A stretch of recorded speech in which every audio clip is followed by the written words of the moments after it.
하나님께서 기쁘게 받은 줄로 믿습니다. 이 찬송은 가사가 1절, 2절밖에 없어요. 그래서 저는 1절하고 간주하고 2절 그렇게 할 줄 알았는데 1절, 2절 부르고 또 한 번 더 불렀습니다. 하나님께서 기쁘게 받으신 줄로 믿고 또 이 은혜가 우리 가운데 늘 함께 하기를 바랍니다. 오후 예배 때 자주 하던 거 있지요. 우리 두리두리 짝을 지어 봅시다. 조는 것도 방지하고 우리 앞사람 옆사람 축복하고 또 사랑하는 마음을 보기 위해서 두리두리 짝을 지어 보겠습니다. 두리두리 짝을 지어 보겠습니다. 짝을 지었습니까? 두리두리 짝을 짓겠습니다. 시작. 좋게 아니 제가 말 안 해도 아시잖아요, 그죠? 이제 그래서 제가 한번 안 할 테니까 다 같이 한번 해봅시다. 제가 2년 넘도록 했는데 이건 못하면 안 됩니다. 시작. 좋게 생각하고 좋게 보고 좋게 듣고 좋게 말하고 좋게 행하자. 옆 사람 어떻게 보이십니까?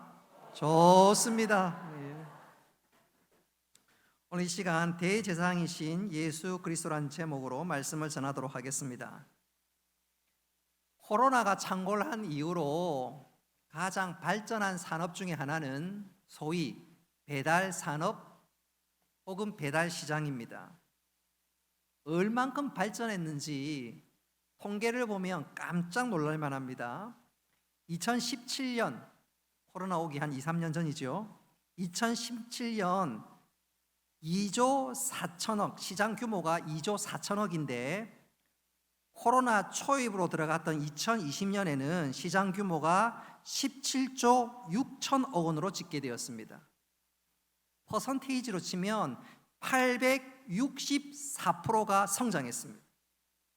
그리고 2021년도에는 다시 한번 말씀드립니다. 2020년도에는 17조였는데 2021년에는 음식 배달 시장 규모가 25조 6,783억 원이라고 합니다. 엄청나게 배달 시장 규모가 커졌다 볼 수가 있지요. 우리는 배달하면 음식만 떠올리는데 배달과 관련된 사람은 생각보다 다양하고 또 생각보다 많고 또 우리가 모르는 일들도 많이 있습니다. 예컨대 직장에서 사표를 낼 때 사표를 대행해주는 대행업도 있습니다. 사실 사표 내러 갈 때 경우에 따라서 자존심 상하는 경우도 있고요. 또 경우에 따라서 내 직장 상사하고 진짜 한판 붙고 싶은 그런 마음이 들 수도 있으니까 차라리 내가 안 가는 게 좋겠다 싶어서 사람을 보낸다 그 말입니다. 그러면 그 의뢰인이 의뢰를 하면 대행자가 가서 대신 사표를 제출하고 자신의 짐을 챙겨주고 또 회사의 의료보험이나 퇴직금 그 모든 것을 다 정산하고 서류를 받아서 돌아온다는 것입니다. 이처럼 누군가가 내 일을 대신해 주는 것 참 편리하고 얼마나 좋은지 몰라요. 근데 오늘 읽은 말씀에 보면 모든 대행업의 원조가 등장합니다. 특별히 우리 각 사람에게 가장 중요한 일을 대신 대행해 주시고 그것을 감당하신 분이 계시는데 그분이 누굴까요? 바로 우리 주 예수 그리스도십니다. 예수님은 우리의 죄 문제를 해결하시기 위해서 우리를 하나님의 자녀 삼기 위해서 가장 중요한 일을 대신하시고 대행하셨는데 그게 바로 십자가에서 우리를 위해서 대신 죽으심과 그 보혈의 은혜로 우리가 구원받은 일입니다. 할렐루야. 히브리서는 그런 내용을 구체적으로 하나씩 소개하면서 특별히 예수님이 어떤 분인가를 소개합니다. 그래서 오늘 우리는 히브리서 4장을 읽었는데 1장, 2장, 3장 그리고 4장에 이르기까지 히브리서 저자는 예수님을 누군가 비교하면서 예수님이 어떤 분인지를 보다 분명하게 설명합니다. 제일 먼저 하나님의 아들이신 그분이 사람이 되신 것을 말씀했고 뿐만 아니라 자신의 피조물인 천사보다 우리를 구원하시기 위해서 더 낮은 모습으로 오셨고 뿐만 아니라 사람을 대표하는 모세보다 더 낮은 모습으로 오신 분이 바로 우리 주 예수 그리스도다. 1장, 2장, 3장은 그렇게 예수님을 소개하고 우리들에게 말씀하고 있습니다. 그리고 오늘 4장에 이르러서는 또 한 사람, 또 한 직분을 비교하면서 예수님이 어떤 분인가를 말씀하고 있는데, 그것은 바로 대제사장입니다. 오늘 읽었던 말씀에 보면 예수님을 대제사장과 비교하면서 예수님이 어떤 분인지를 우리들에게 소개하고, 또 우리가 그 예수님을 붙잡아야 할 것을 오늘 강조하고 있는데, 우리 그것을 집중적으로 살펴보면서 하나님께서 우리에게 주시고자 하는 은혜를 풍성히 누릴 수 있기를 주님의 이름으로 축복합니다. 자, 14절에 보면 예수님이 어떤 분인지, 또 예수님이 어떤 분인지를 소개하면서 얼마나 위대하신 분인가를 말씀하고 있는데, 14절에 보면 우리가 주목해야 될 세 단어가 등장합니다. 제일 먼저 14절에 보니까 큰 대제사장, 두 번째는 중반전에 승천하시니, 그리고 마지막으로 하나님의 아들입니다. 제일 먼저 예수님이 큰 대제사장이라고 했는데, 이 말은 한번 따라합시다. 유일하신 제사장.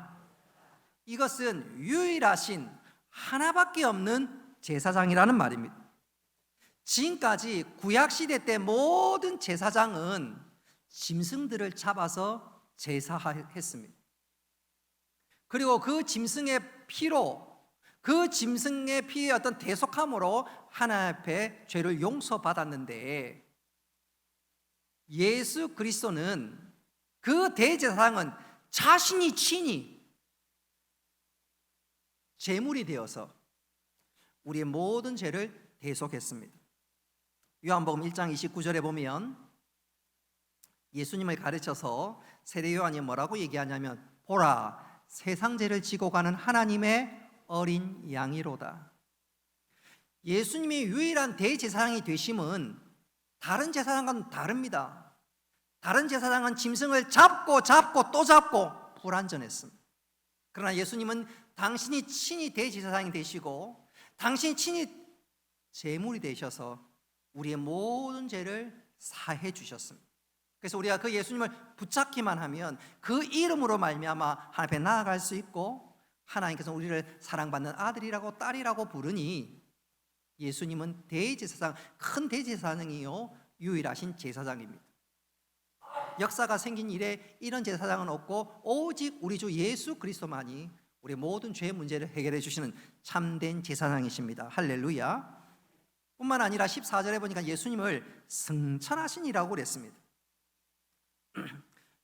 이 말은 육신을 입고 하늘에서 내려오신 그 예수님이 사람들이 본 그대로 하늘로 올라가셨다는 말입니다. 여러분, 이런 호칭을 받으실 분은 예수님 외에는 아무도 없습니다.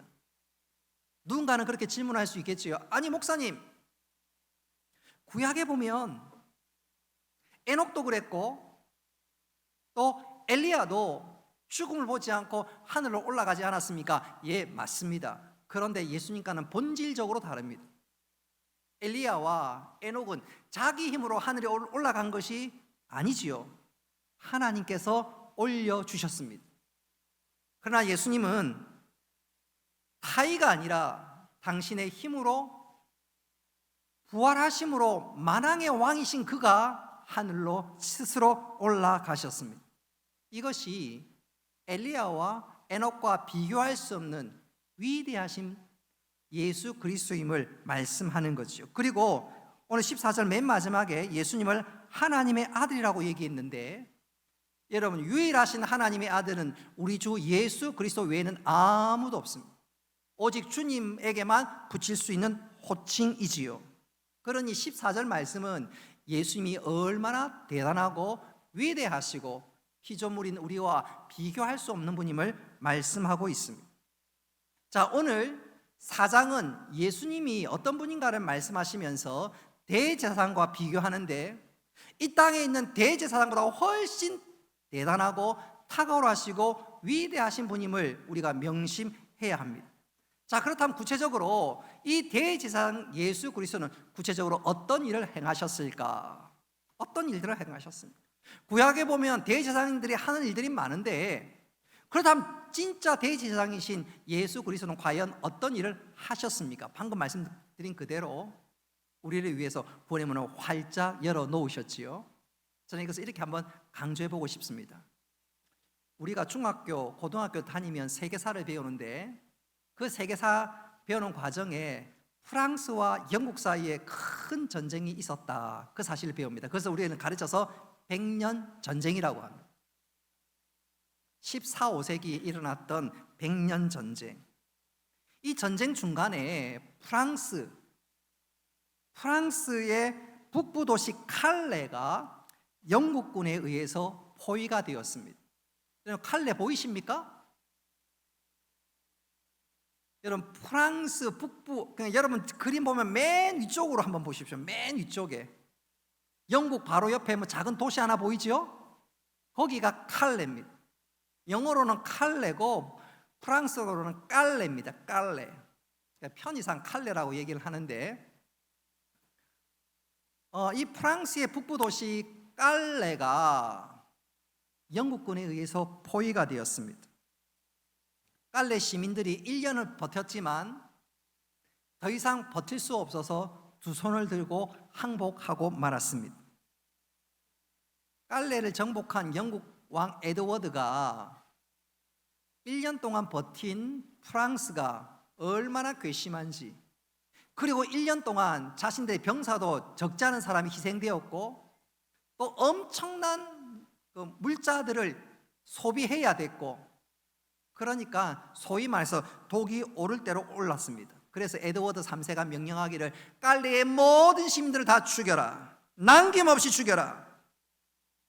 반대로 깔레 시민들은 어떻게 이제 항복했으니까 자비를 베풀어 주시고 우리를 좀 살려달라고, 그래서 소위 사절단을 보냈습니다. 우리를 좀 제발 살려주시오. 당신들이 하라는 대로 다 하게 할 테니까 조공을 바치라면 조공을 바치고, 전쟁 피해를 갚으라면 갚겠고, 어쨌든 좀 살려달라고 간청했습니다. 그 얘기를 듣고 영국 왕 에드워드가 이런 명령을 합니다. 좋다. 시민들의 목숨을 보장하는 대신 그동안 영국군을 애먹인 대가에 대한 책임은 누군가가 져야 하지 않겠는가. 그러니까 시민을 대표할 대표 6명을 뽑아 그들을 처형하고, 그러면 모든 시민들을 살려주겠다. 영국 왕의 이 제안에 마냥 기뻐할 수도 또한 슬퍼할 수도 없었습니다. 모든 시민들이 사는 것은 기뻐할 일이지만 시민들을 대표해서 6명 누군가는 죽어야 했기 때문에 그렇습니다. 서로가 서로를 쳐다보면서 누가 앞장설고, 바로 그때였습니다. 깔레에서 최고 부자였던 생피에르라는 사람이 내가 앞장서서 죽겠습니다. 우리 교회에서 누가 제일 부자인지는 모르겠지만 그 사람이 죽는 거예요. 그러자 그 깔레시의 책임을 맡고 있는 시장도 나도 죽겠어. 소위 그 시의 지도자들이 앞서 나가니까 또 잘 나가는 사업가 한 사람도 나도 거기에 동참하겠습니다. 아버지가 그렇게 동참하니까 아들도 감동을 받아서 아버지가 가는 길 나도 따라가겠습니다. 이래서 희생을 자처한 사람이 6명이 아니라 7명이었습니다. 자, 영국 왕이 요구한 사람은 몇 명이었지요? 6명. 그러니까 그 7명 중에 한 사람은 빠져도 되었습니다. 누구를 한 사람 뺄까 제비뽑기를 하자는 말도 있었지만 그렇게 할 수도 없는 노릇이었습니다. 그 순간 제일 먼저 앞장섰던 생피에르가 이런 제안을 합니다. 내일 아침 광장에 제일 늦게 오는 사람을 빼는 것은 어떻겠습니까? 모두가 그 제안에 동의를 했습니다. 그리고 이튿날이 되었습니다. 6명만 모이면 그 6명만 죽고 한 사람은 살 수 있습니다. 6명이 정말로 모였습니다. 근데 한 명이 보이지 않는데 그 보이지 않는 한 명이 생피에르였습니다. 모두가 궁금했습니다. 아니, 우리 6명은 안 나와도 제일 먼저 앞장섰던 생피에르는 나오지 않겠는가? 그래서 그의 집을 쫓아갔는데 알고 보니까 그는 이미 죽어 있었습니다. 이미 죽어 있었어요. 그가 죽었던 이유는 분명합니다. 서로가 안 나오려고 하고 서로가 미적하다 보면 깔레 씨를 위해서 죽겠다는 숭고한 죽음의 자원이 그냥 무너질 수도 있으니까 그럴 바에야 내가 먼저 죽고 내가 먼저 시범타가 되어서 이 사람들 마음 흔들리지 않게 하자. 또 자기 스스로도 마음 변하지 않게 하기 위해서 자기 스스로 자결을 했던 것입니다. 그 소식이 영국 왕 에드워드 3세에게 전해졌습니다. 그 얘기를 옆에 있던 왕비도 같이 들었습니다. 왕보다 왕비가 감동을 받았습니다. 그리고 왕비가 왕에게 간청합니다. 저 6명을 살려주십시다. 여러분, 남편은 자고로 누구의 말을 듣습니까? 누구의 말을 들어요? 아내의 말을 듣지요. 어제 제가 우리 집사람한테 그 얘기했거든요. 오늘 오후 예배 설교는 아무래도 길어질 것 같다. 그랬더니 인상을 팍 쓰면서 짧게 해야지. 그래서 제가 짧게 하기로 했습니다. 뒤에 내용 확 줄였습니다.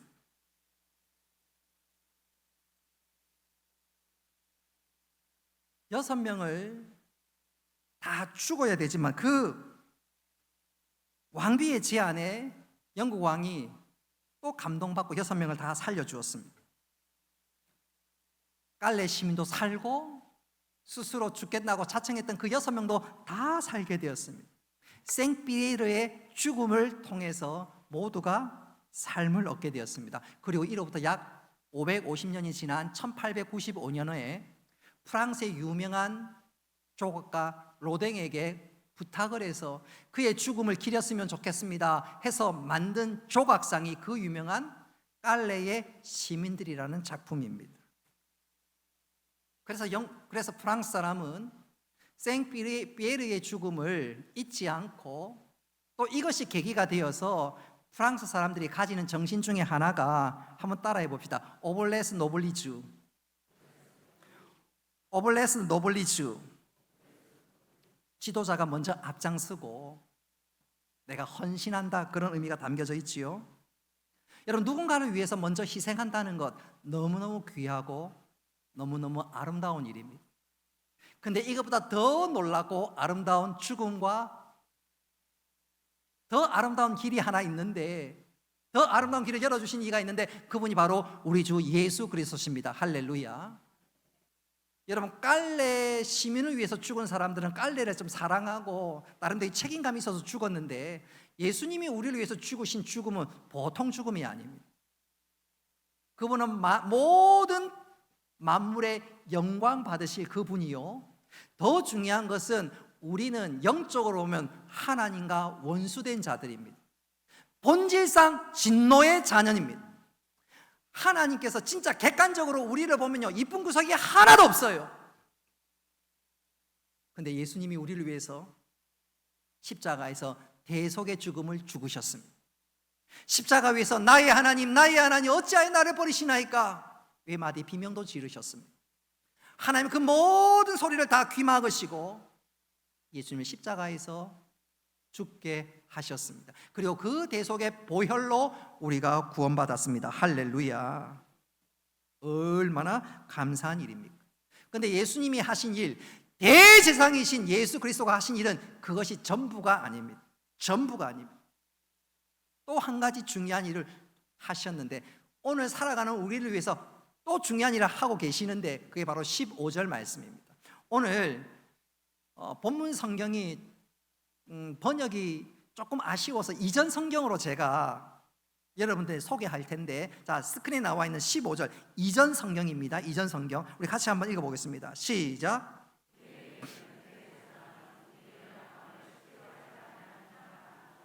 모든 일에 우리와 한결같이 시험을 받은 자로 돼 죄는 없으시니라. 아멘. 오늘날 성경, 우리가 가지고 있는 성경은 동정이라 그랬습니다. 근데 동정이란 말보다 조금 어렵지만 체휼이라는 말이 또 예수님의 어떤 상황이나 오늘 본문의 의미를 더 잘 드러내는 단어라서 제가 일부러 이전 성경만으로 읽었습니다. 여러분, 체휼은 상대방의 처지를 이해하는 정도가 아니라 그보다 훨씬 깊은 의미가 있습니다. 내가 그거 다 경험해봤다. 그래서 네가 당하는 건 내가 속속들이 안다 그 말이에요. 속속들이 안다. 상대방이 당하는 어려움을 나도 이미 경험해 봤기 때문에 내가 잘 안다는 거죠. 우리 주님이 그런 분입니다. 여러분, 우리 주님은 우리와 똑같은 인생의 길을 걸어가셨습니다. 그래서 우리를 너무너무 잘 아십니다. 예수님은 제가 언젠가 말씀드렸지요, 예수님의 아버지 요셉은 일찍 돌아가셨습니다. 그러니 그 가정은 가난할 수밖에 없습니다.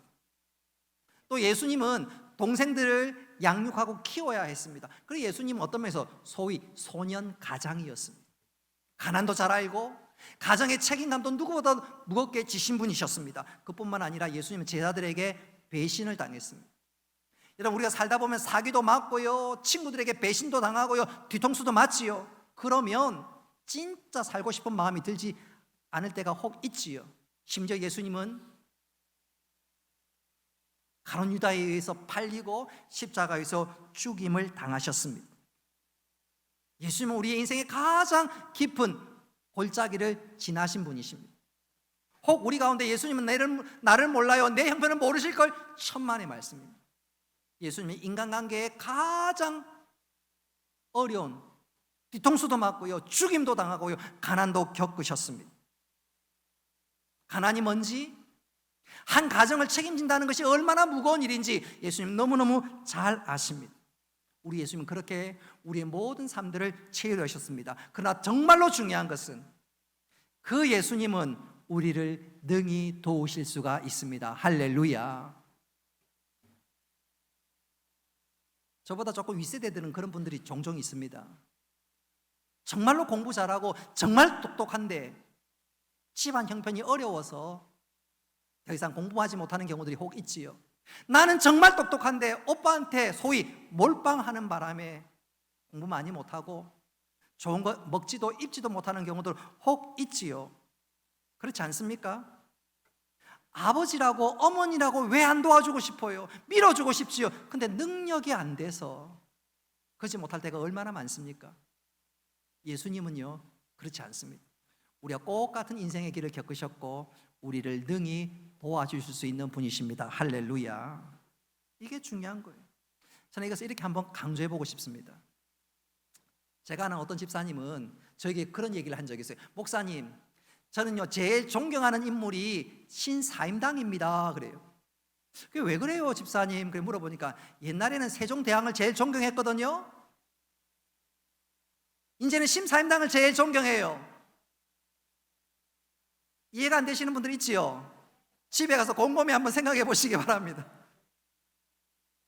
왜 신사임당을 존경하지요? 5만 원. 세종대왕은 1만 원. 이제 이해가 되셨는 것 같습니다. 여러분, 5만 원권이 언제 나온지 혹시 기억나시나요? 2009년도에 나왔습니다. 근데 이 5만 원권 신권이 도입되기 전에 어떤 인물로 할 것인지 조폐공사에서 고민이 많았습니다. 후보가 여러 명 등장했습니다. 신사임당도 등장했고 유관순도 등장했고 선덕 여왕도 등장했습니다. 헌한 설헌도 등장했고 또 한 사람 김만덕도 등장했습니다. 근데 이 김만덕이라는 인물은 참 의외의 인물입니다. 이분은 제주도 출신으로서 원래는 양반이었으나 어려서 고아가 되었고 그런 과정에서 본의 아니게 기생으로 자라게 되었습니다. 그녀를 기른 사람이 기생이었기 때문에 그렇습니다. 그러다가 20살이 되어서 이 김만덕이 관아에 호소를 했고 그의 신분과 그의 출신이 다 회복이 되었습니다. 신분이 회복되었습니다. 신분이 회복되던 그날 제주 목사가 이 점이 전혀 본문하고 상관없는 얘기인데 이런 옛날에는 무슨 목 해가지고 그 관아에 제일 높은 사람이 목사였지요. 그래서 저는요, 야 조선시대 때 진짜 목사님 많았구나 그랬던 적이 있습니다. 별로 중요한 것은 아닌데 자 어쨌든 목사가 이 김만덕에게 묻습니다. 이제 이렇게 속량되어 세상에 나가면 무엇이 되고 싶으냐? 그랬더니 김만덕이가 이렇게 대답합니다. 예, 돈을 벌고 싶습니다. 목사가 묻습니다. 돈이라? 여자가 돈을 벌어서 무엇에 쓰겠는고? 김 만덕이가 대답합니다. 예, 가난한 사람을 위해 쓰겠습니다. 섬을 하나 사서 착한 사람들만 모여서 사는 하늘나라 같은 세상을 만들고 싶습니다. 이후 김만덕은 결혼하지 않고 상업에 종사했고 엄청난 돈을 벌었습니다.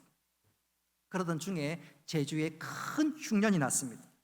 사람이 굶어 죽어가고, 그러던 가운데 그 소식이 조정에 알려지게 되고, 조정은 그래서 구호미를 보내게 되는데 그만 선박이 침몰하는 바람에 그런 것도 전달되지 못했습니다.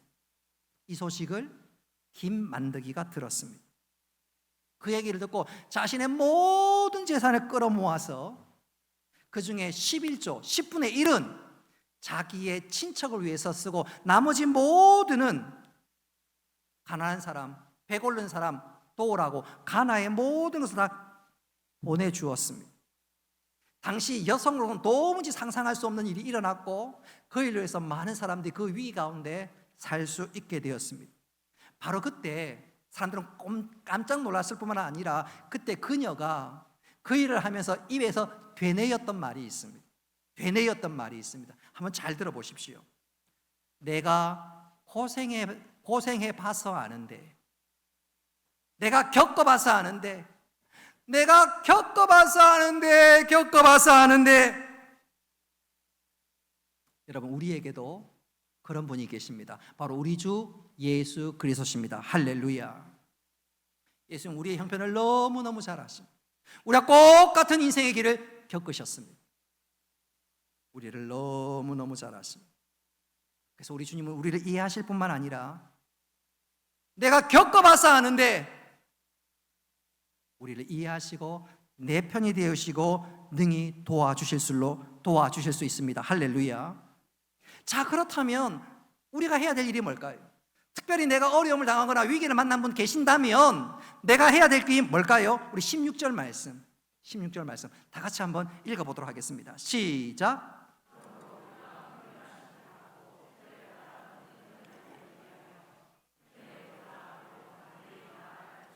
아멘. 여러분, 겪어봐서 아시는 주님은 우리를 능히 도우실 수 있는 분이십니다. 할렐루야. 근데 언제 도우시는가요? 오늘 때를 따라 도우신다고 합니다. 여기서 때를 따라라는 말은 예수님의 때가 아닙니다. 여기서 말하는 때는 우리가 뭔가 부족하고 우리가 뭔가 필요하고 내가 정말로 도움이 정말로 절실히 요구되는 바로 그때 주님이 우리를 도우신다는 것입니다. 다시 말하면 언제든지 우리를 도와주신다는 것입니다. 우리 주님은 그런 분입니다. 뿐만 아니라 우리 주님은요, 그 다음에 16절에 보니까 우리가 주목해야 될 말은 때를 따라 그 다음에 돕는 은혜입니다. 돕는 은혜. 이 말은 그대로 돕겠다, 채우겠다. 여러분, 우리 주님은 우리를 채우실 뿐만 아니라 우리를 돕는 분이랍니다. 자, 그러면 우리가 해야 될 일이 뭘까요? 한번 따라합시다. 주님 앞에 나아가야 합니다. 주님 앞에 나아가야 합니다. 주님 앞에 나가는 것이 필요합니다. 우리 주님은요, 우리를 지금 도우려고 준비하고 계시고 우리를 도와주시는 분인데 주님 앞에 나아가는 거예요. 우리 교회에서 주일학교 애들이, 유치부 애들이 뭔가 발표 같은 거 하고 율동 같은 거 하면 그 아이의 관계없는 부모님들이나 뭐 장로님이나 집사님은 저는 그냥 웃으면서 보는데 그 애의 엄마는 어떻게 하지요? 눈을 반짝반짝해서 사진 찍고 혹이라도 뭔가 할까요? 언제든지 뛰어나갈 준비가 되어 있습니다. 그렇지 않던가요? 그렇지 않던가요? 우리 주님은 그런 분이십니다. 우리를 언제든지 도울 수 있는 분입니다. 자, 그렇다면 우리는 어떻게 해야 될까요? 주님 앞에 나가고 부르짖고 구할 때 하나님께 우리를 능히 도와주실 줄 믿으시기를 바랍니다. 그래서 기도하지 않고 하나님 앞에 나아가지 않는 것은 영적으로 진짜 어리석은 일입니다. 능히 도와주시고 그리고 우리의 위기를 감사와 간증거리로 만들어주시는데 왜 주저하고 있나요? 부르짖는 것이지요, 외치는 것이지요, 나아가는 것이지요. 그때 하나님의 은혜를 경험하고 우리의 모든 위기가 간증거리로 변화될 줄 믿으시기를 바랍니다.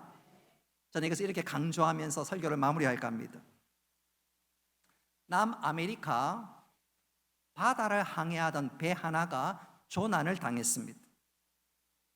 큰 폭풍으로 며칠 동안 고생했습니다. 겨우 바람과 파도를 피하여 안전지대로 들어섰다고 선장을 비롯한 선원들이 생각할 즈음에 정신 차리고 보니까 먹어야 될 식수가 없는 거예요. 물이 없는 거예요. 지금은 위기를 벗어났지만 먹을 수 없으니까 얼마나 갈증이 나며 얼마나 힘들겠습니까? 근데 이게 웬일입니까? 저 앞에 마침 지나가는 배가 하나 있는 거예요. 여기 보시오! 도움을 요청했습니다. 배가 가까이 다가왔고 우리에게 물 좀 주시오. 목이 다 죽을 지경이요. 그랬더니 그 배에 있던 저편에 있던 선장이 이렇게 얘기합니다. 지금 당신들이 떠 있는 그곳이 바로 식수입니다. 당신들은 지금 아마존 강 위에 떠 있습니다. 아마존 강이 얼마나 컸던지, 강폭이 얼마나 넓었던지 바다인 줄 알았는데 알고 보니 강이었던 것입니다. 그들은 이미 강 안에, 식수 안에 들어와 있었지만 그 사실을 잊어먹고 아마 그 배를 만나지 못했으면 진짜 죽을 뻔했을 것입니다. 어쩌면 이것이 우리의 영적인 모습인지도 모르겠습니다. 우리 모두는 하나님의 은혜 안에, 주님의 은혜 안에 있는 줄 믿으시기를 바랍니다. 주 앞에 나아가기만 하면 주께서 우리를 도우십니다. 언제요? 때를 따라 정말로 네가 필요한 그때 내가 돕고 네 위기를 내가 감사와 간증거리로 만들어 주시겠다고 말씀하고 있습니다. 말씀을 맺도록 하겠습니다. 우리는 그야말로 지금 놀라운 은혜의 자리에 있습니다. 주님께서 우리를 도와주실 준비를 하고 그것도 대제사장이신 주님, 우리를 구원하고 우리를 살리고 우리를 풍성하기 위해서 당신의 모든 것을 내어주신 그분이 지금 우리를 기다리고 계십니다. 로마서 8장 32절에 보면 아들을 내어주신 이가 아들과 함께 왜 좋은 것 주시지 않겠느냐 되물으시고 계십니다. 여러분, 지금 우리는 그야말로 은혜에 대해 살고 있습니다. 주님 우리를 도와주시려고 만반의 준비를 하고 계십니다. 여러분, 지금 계절적으로 얼마나 좋아요. 여러분, 지금이야말로 은혜를 구하고 주님 앞에 나아갈 수 있기를 바랍니다. 주께서 도와주시고 우리의 모든 문제를 감사와 간증거리로 만들어 주실 것입니다. 자, 좀 있으면 교회 설립주일인데요, 또 한 번의 설립주일이 되지 않았으면 좋겠습니다. 특별히 우리가 지금 앞으로 이제 히브리서 11장을 통해서 믿음의 용사의 면면들을 계속 살피게 될 이때, 여러분, 우리의 믿음의 선진들을 보면서 다시 한번 주님 앞에 나아갈 수 있기를 바랍니다. 그래서 우리 삶 가운데 놀라운 주의 은혜가 점철될 뿐만 아니라 우리의 위기가 변하여 감사와 간증거리를, 그래서 믿음의 전성기를 구가하는 우리 모두가 될 수 있기를 주님의 이름으로 축복합니다.